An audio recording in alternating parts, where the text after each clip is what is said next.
My wife emptied our son's college fund and disappeared with her boyfriend. I was destroyed, standing in our kitchen staring at a bank statement showing zero where there should have been $127,000. But then my 10-year-old son looked up at me with this strange grin and said, "Dad, it's fine. I fixed everything."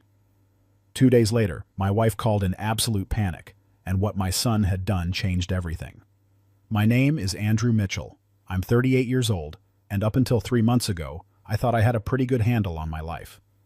I ran a small accounting firm in suburban Minneapolis, nothing fancy, but steady work that paid the bills and then some. My wife Jessica was a dental hygienist, worked part-time at Dr. Richardson's practice downtown. We had our son Tyler, who just turned 10 last spring. Smart kid. Too smart sometimes for his own good. The morning everything fell apart started like any other Tuesday.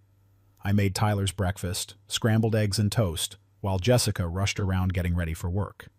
She'd been distant lately, always on her phone, taking calls in other rooms, staying late at the office for inventory that somehow never seemed to end. I'd noticed, but I didn't want to believe what my gut was telling me. If you're finding this story interesting so far, please take a moment to subscribe to the channel. Hit that like button and leave a comment below about a time when someone you trusted betrayed you. Your support helps us bring you more stories like this one. Tyler was unusually quiet that morning, pushing his eggs around his plate instead of eating. He kept glancing between me and his mother with this weird expression, like he knew something I didn't. Kids pick up on things adults think they're hiding. I should have paid more attention to that look. Jessica grabbed her purse and keys, barely looking at me. "I'll be late tonight. Dr. Richardson needs help with some billing issues." "Again?" I asked, trying to keep my voice neutral. "It's my job, Andrew." Her tone was sharp, defensive. "Someone has to help pay for Tyler's college fund." The mention of the college fund made my chest tighten. We'd been saving since Tyler was born, putting away money every month, birthday gifts from grandparents, tax refunds, everything we could spare. Last time I checked, about 6 weeks ago, we had $127,000 saved. Tyler was only 10, but we'd been aggressive about it, knowing how expensive college would be by 2033. After Jessica left, Tyler finally spoke up. "Dad, can I show you something on your computer?" "Sure, buddy, what's up?" He led me to my home office, climbed into my chair, and pulled up my laptop. His fingers moved across the keyboard with surprising confidence. Tyler had always been good with technology, taught himself basic coding from YouTube videos, spent hours on his tablet working on projects I didn't fully understand. "I need to show you something," he said, his voice serious in a way that made him sound much older than 10. "But you have to promise not to get mad at me." "Tyler, what did you do?" He pulled up a folder on my desktop I'd never seen before, labeled Mom's Secret. Inside were screenshots, lots of them. Text messages between Jessica and someone named Blake Sutherland. The messages made my stomach turn. They'd been seeing each other for 8 months, planning a future together, talking about places they wanted to travel once they had enough money. "How did you get these?" I asked, my voice barely above a whisper. "Mom leaves her phone on the kitchen counter when she showers," Tyler said matter-of-factly. "I downloaded a backup app she doesn't know about. Everything she texts gets copied to a cloud folder I can access." I stared at my 10-year-old son, this kid who still watched cartoons and played with Lego, who'd apparently been running surveillance on his own mother for months. "Tyler, this is—" "Keep looking, Dad." He scrolled to more screenshots. These were from Jessica's banking app. Transactions I'd never authorized. Transfers from our joint savings account to an account in her name only. The dates went back 6 months. Small amounts at first, $500 here, $1,000 there. Then larger chunks, $10,000, $15,000, $25,000. "She's been stealing from the college fund," Tyler said quietly. "I noticed it 3 months ago when I used your laptop and your banking app was still logged in. I've been tracking every transfer since then." My hands were shaking as I scrolled through the evidence my child had collected. Jessica had systematically drained our son's college fund, moving $127,000 over 6 months into her private account. The last transfer had happened 2 days ago. The balance now showed $43. "Why didn't you tell me?" I asked. Tyler's eyes filled with tears.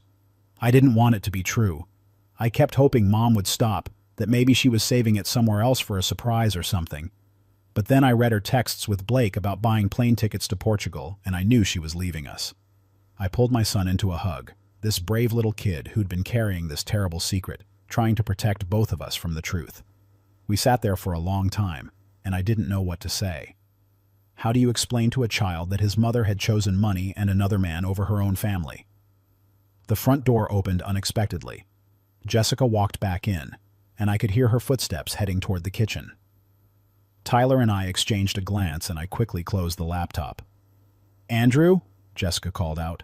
"I forgot my work ID. Need to grab it quick." I walked out to meet her, trying to keep my expression neutral. She was rummaging through her purse, didn't even look up at me.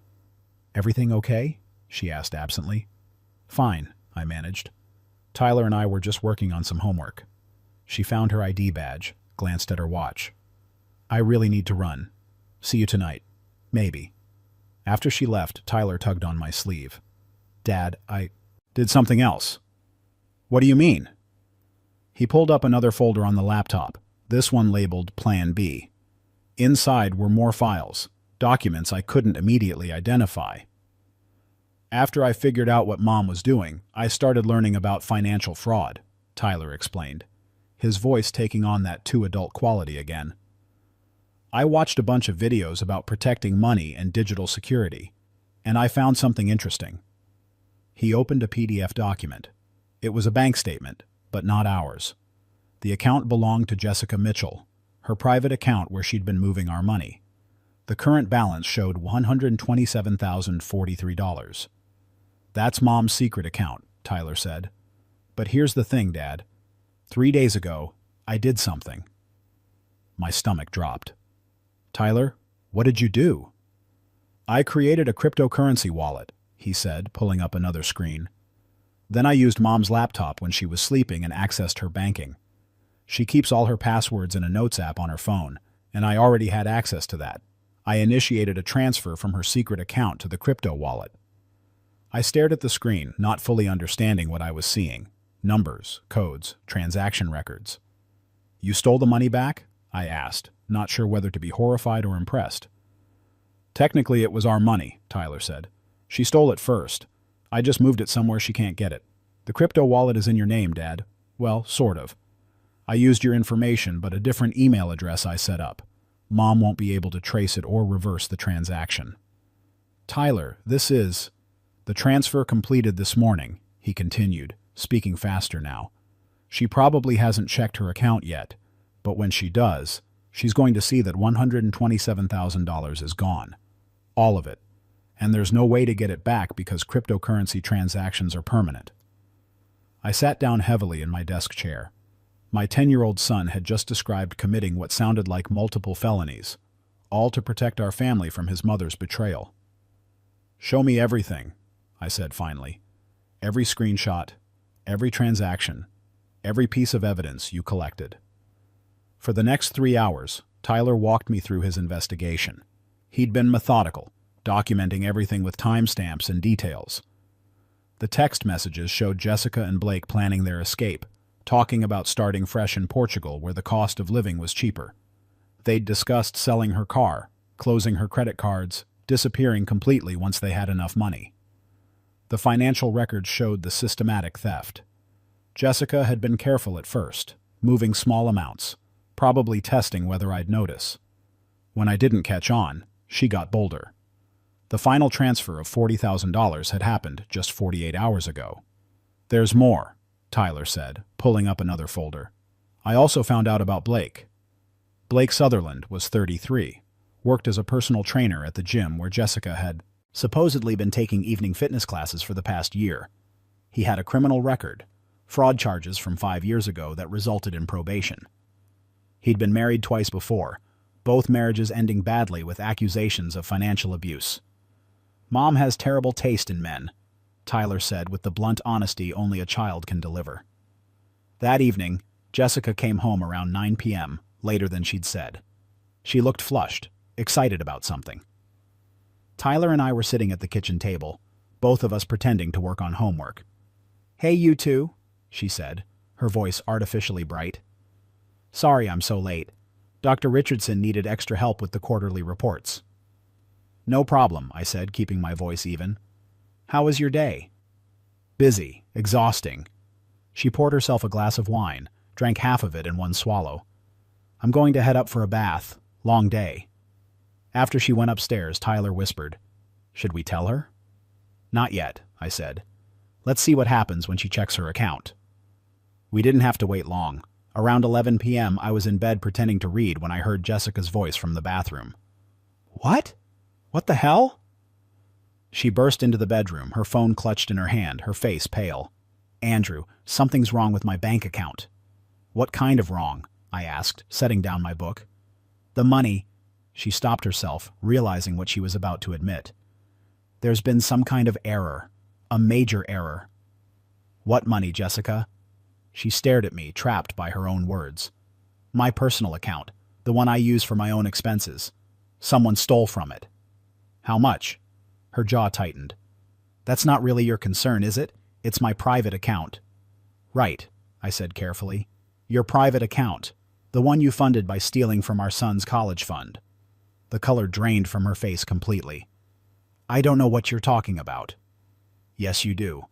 Tyler found all your transactions, Jessica. Every transfer, every text message with Blake, everything. She sat down on the edge of the bed, her hands shaking. Andrew, I can explain. Can you explain why you stole $127,000 from your own child? Can you explain why you've been planning to abandon your family for some deadbeat with a criminal record? Tears started running down her face, but they looked more like panic than remorse. Who has my money? Where did it go?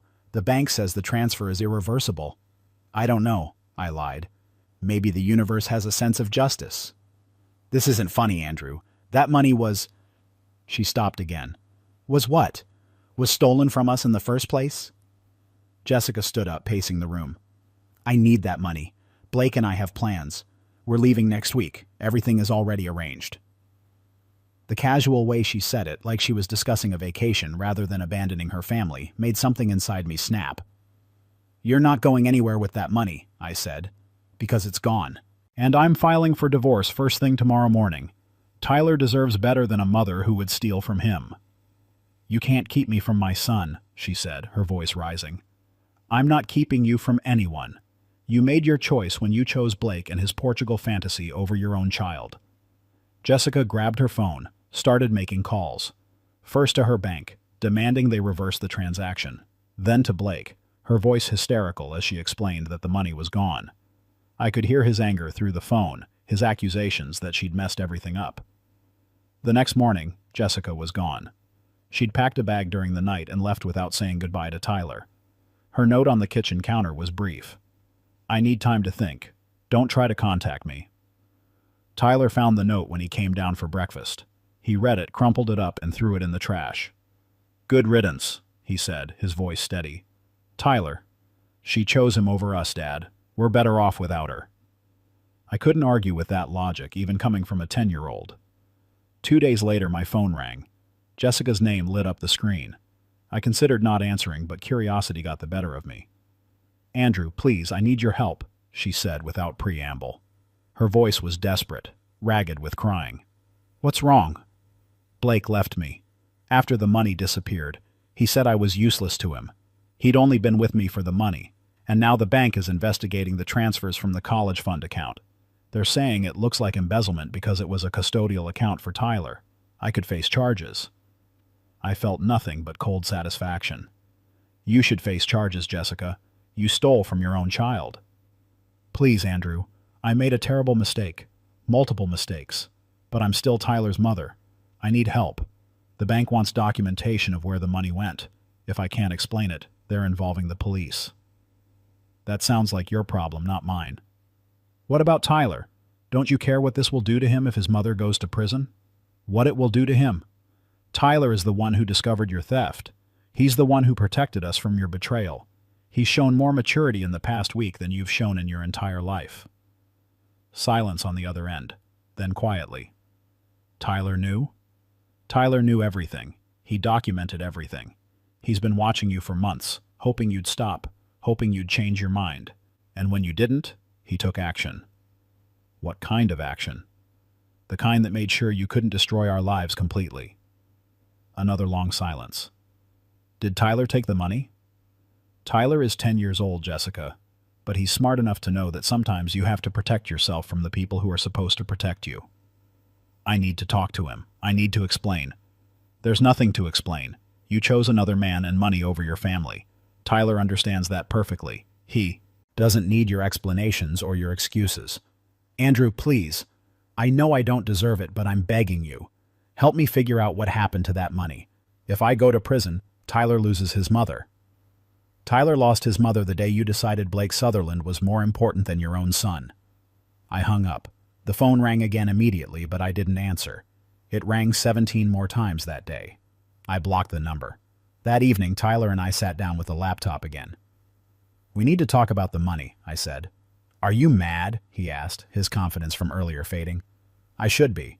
What you did was technically illegal, even if the money was ours to begin with. But I'm not mad, Tyler. I'm impressed, and a little scared of how smart you are. He grinned, relieved. So what do we do with it? We're going to do the right thing, I said. We're going to convert that cryptocurrency back to regular money, put it into a proper custodial account that only I can access, and save it for your college, just like it was always meant to be. What about Mom? What if she comes back? Your mother made her choice. Now she has to live with the consequences. Over the next few weeks, things moved fast. I filed for divorce, citing abandonment and financial fraud. My lawyer was a woman named Patricia Hoffman, who'd handled several high-asset divorces and had a reputation for being ruthless when necessary. This is one of the more clear-cut cases I've seen, Patricia said after reviewing Tyler's evidence. Your wife systematically stole from a custodial account, which is a serious crime. She also abandoned the family. You'll get full custody, no question. The only issue is whether you want to press criminal charges. I thought about that. Part of me wanted Jessica to face real consequences for what she'd done. But another part, the part that was still Tyler's father, knew that having his mother in prison would damage him in ways I couldn't predict. Let's hold that option in reserve, I said. If she fights the divorce or tries to go after custody, then we press charges. Otherwise, I just want her out of our lives. Jessica didn't fight. She signed the divorce papers without argument, probably because her lawyer explained exactly how much trouble she was in. The settlement gave me full custody, the house, and all marital assets. Jessica got nothing except the agreement that we wouldn't press charges if she disappeared quietly. She took the deal. Last I heard, she was living in Arizona, working as a receptionist at a chiropractic office, sharing an apartment with 2 roommates. Blake Sutherland was long gone, probably moved on to his next victim. Sometimes karma works exactly the way it should. Tyler adjusted surprisingly well to the new normal. We sold the house, Too Many Memories, and moved to a smaller place closer to his school. I cut back my work hours to be more available for him. We started having dinner together every night, talking about his day, his interests, his worries. One evening, about 2 months after Jessica left, Tyler was working on his laptop at the kitchen table while I cooked dinner. He looked up suddenly and said, "Dad, I need to tell you something." My stomach clenched. "What is it?" "I didn't just move the money to protect it," he said slowly. "I also moved it because I was angry at Mom. Like, really angry. I wanted her to hurt the way she hurt us." I turned off the stove and sat down across from him. "Tyler, that's a completely normal way to feel." "But it wasn't right," he continued. "What Mom did was wrong, but what I did was kind of wrong too. I took something that wasn't mine to take, even if she'd stolen it first. 2 wrongs don't make a right. That's what you always say." "You're right," I agreed. "But you were also protecting your family. Sometimes we have to make hard choices, and not all of them are going to be perfect. What matters is what we learn from them." "I learned that I never want to be like Mom," Tyler said firmly. "I never want to lie to people I love or steal from them or choose money over family." "Then you've learned the most important lesson," I said. "And Tyler, I'm proud of you. Not for what you did with the money, but for how you handled discovering the truth. A lot of kids would have fallen apart. You stayed strong." His eyes got watery. "I was scared, Dad, really scared. I thought if Mom left, you might leave too, that maybe I'd end up in foster care or something." I pulled him into a hug. "I'm never leaving you, buddy. Never." We're a team, you and me. We look out for each other. Forever? He asked, his voice muffled against my shoulder. Forever, I promised. 3 months later, I got an unexpected call from Patricia Hoffman. Andrew, you need to hear this. Jessica filed a petition to modify the custody arrangement. She wants visitation rights. What? She signed away her rights? She signed a temporary agreement. Legally, she can petition for modification after 6 months. Her lawyer is arguing that she's completed anger management therapy and financial counseling. They're saying she's a changed person who deserves a relationship with her son. Absolutely not, I said. She abandoned him, Patricia. She stole from him. I know, and we have all the documentation to prove it. But a judge might still grant supervised visitation. Courts generally favor maintaining parental relationships when possible. I felt sick. After everything Jessica had done, after all the progress Tyler had made, now she wanted to waltz back into his life? What does Tyler want? Patricia asked. That was the question, wasn't it? I'd been so focused on protecting Tyler that I hadn't asked him what he actually wanted. That evening, I sat him down and explained the situation. Tyler listened carefully, his face serious. What do you think? I asked. Do you want to see your mother? He was quiet for a long time. Can I ask you something first? Anything. If I say yes, will you be mad at me? And if I say no, will that make me a bad person? Tyler, neither answer would make you bad or make me mad. This is your choice. Your feelings matter more than anything else. He chewed on his lip, thinking. I don't know if I want to see her. Part of me misses Mom, the way she used to be before Blake. But another part of me remembers how she looked at me the morning she left, like I was just something in her way. I don't know if I can forget that. You don't have to decide right now, I said. We can tell the judge you need more time to think about it. No, Tyler said suddenly. I want to decide now. I want to see her. Once. Just to hear what she has to say. But Dad, I need you to be there. I don't want to be alone with her. Of course. Whatever you need. The supervised visitation was arranged for 2 weeks later at a neutral location, a family counseling center with a therapist present. Jessica arrived early, looking nervous. She'd lost weight, looked tired, older somehow. Tyler and I walked in together, his hand gripping mine tightly. When Jessica saw him, tears immediately filled her eyes. Tyler, honey, you look so grown up, she said, taking a step toward him. He didn't move closer. Hi, Mom. The therapist, a woman named Dr. Sarah Chen, directed us all to sit. The room was designed to be comfortable, soft chairs, warm lighting, but the tension was suffocating. Tyler, Dr. Chen said gently, your mother has asked for this meeting because she wants to talk to you, but this is your time. You can say as much or as little as you want. You can ask questions or just listen, whatever feels right to you. Tyler looked at his mother. Why did you leave? Jessica's composure cracked immediately. I made terrible choices, sweetheart. I got confused about what mattered. I thought I wanted something different, something exciting, but I was wrong. So wrong. You took my college money, Tyler said flatly. You were going to leave the country and never see me again. I know. I know I did those things, and I'll regret them for the rest of my life. I was selfish and cruel, and you deserved so much better. Did you ever love me? The question was asked with such simple honesty that it broke my heart. Of course I love you, Jessica said, reaching toward him. I've always loved you. I just lost my way for a while, but I'm getting help now. I'm seeing a therapist, taking medication for depression I didn't know I had. I'm trying to become the mother you deserved all along. Tyler pulled back from her reaching hand. But you're not that mother yet, are you? You're just someone who looks like my mom, but made really bad choices. Tyler, I started, but he held up his hand. No, Dad, I need to say this. He turned back to Jessica. You hurt me really bad, Mom, and you hurt Dad even worse. You stole from us and lied to us and chose some other guy over your own family. That's not something a sorry can fix.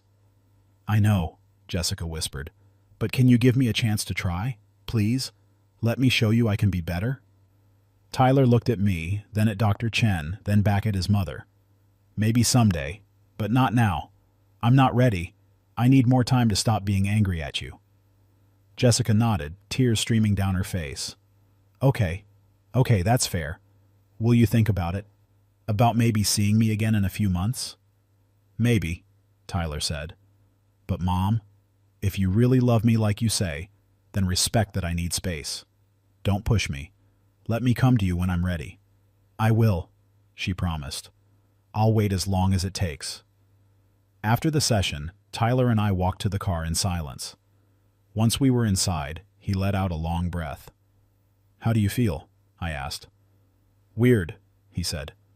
Like I just talked to a stranger who happened to look like Mom. Is that normal? Completely normal. She changed, Tyler. People do that sometimes, for better or worse. You're allowed to feel however you feel about that.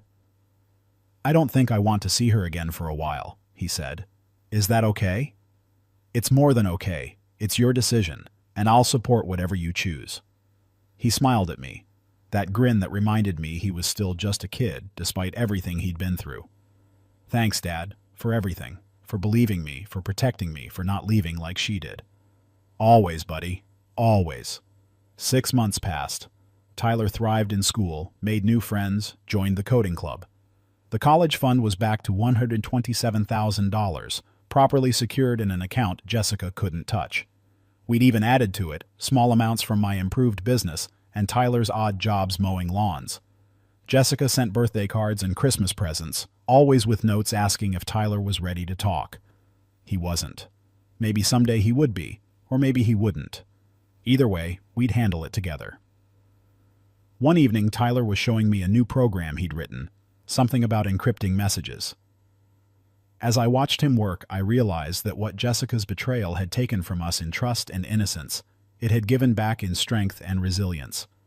My son had learned at 10 years old that sometimes the people you love most can hurt you worst. But he'd also learned that he could survive that hurt, that he could protect himself and the people who mattered. Those were lessons most people didn't learn until much later in life, if at all.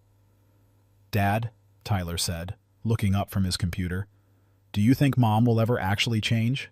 Like, really change? I don't know, I answered honestly. Some people do, some people don't. But here's what I know for sure. Whether she changes or not isn't your responsibility. You don't have to fix her or forgive her or make her feel better about what she did. You just have to keep being you. Keep growing. Keep becoming the person you want to be. I want to be like you, he said simply. Someone who doesn't run away when things get hard. I pulled him close, grateful for this remarkable kid who'd somehow managed to stay good despite having every reason not to. You're already that person, Tyler. You've always been that person. As for Jessica, I heard through mutual acquaintances that she'd moved back to Minnesota, was working as a dental hygienist again at a different practice. She'd apparently ended things with Blake Sutherland after he'd scammed her out of what little money she had left. Sometimes karma doesn't need any help from us. It knows how to do its job just fine. The college fund sits there, growing slowly but steadily. In 8 years, Tyler will need it. He's already talking about studying computer science, wants to work in cybersecurity. I'm not surprised. He's always been good at protecting people from threats they don't see coming. Sometimes late at night, when I'm reviewing my accounts and making sure everything is secure, I think about that morning when Tyler showed me all his evidence. This 10-year-old kid who'd taken on the responsibility of saving his family when the adults around him had failed. He'd collected evidence with the patience of a detective. He'd moved money with the precision of a professional hacker. He'd protected his father from devastating financial ruin and then had the wisdom to know when to speak up and when to stay silent. Most importantly, he'd learned that sometimes doing the right thing means doing something technically wrong. That protecting your family isn't always about following every rule. It's about having the courage to act when action is necessary. I'm not saying what Tyler did was perfect or legal or even something I'd recommend to other parents dealing with similar situations. But in our specific circumstances, his actions saved us. They gave us back control of our lives when Jessica's betrayal had threatened to destroy everything.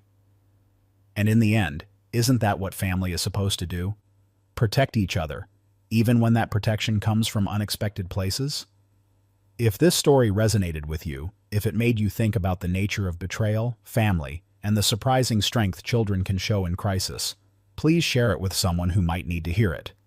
Subscribe to the channel for more real stories about ordinary people facing extraordinary challenges. And leave a comment below.